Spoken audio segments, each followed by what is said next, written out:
ఇందులో మొట్టమొదట ధ్యానం చేస్తారు. చేసినప్పుడు మీరు కళ్ళు మూసుకుని భగవంతుని యొక్క స్వరూపము ఇలా ఉంటుంది, ఒక సాకారములో నేను ఊహిస్తే ఇవాళ నా ఇంటికి స్వామి వస్తే ఇలా ఉంటారు అని ఊహించాలి. అది ధ్యానం.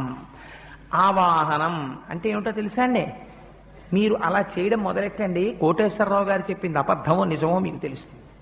మీ మనస్సు లయం అయిపోయిందని గుర్తు ఏమిటో తెలుసా అండి? మీరు ఇలా నివేదన చేసేటప్పటికీ మీరు పూజలో తీర్థం తీసుకుని ఇలా లేవగానే ఎవరో ఒక పుణ్య దంపతులు మీ ఇంటికి వస్తారు ఆ రోజు. లేదు, ఒక్కొక్కసారి ఏమీ తెలియనిటువంటి రూపంలో పరమాత్మ ఇంటికి వచ్చి కూర్చుని ప్రసాదం తీసుకుని వెళ్ళిపోతారు. వచ్చి తీరుతాడు భగవానుడు. ఎలా వస్తాడు అంటే మీరు గుర్తుపట్టలేరు, ఆ రూపంలో వస్తాడు. అందుకే బాగా అలవాటు చేసుకోండి.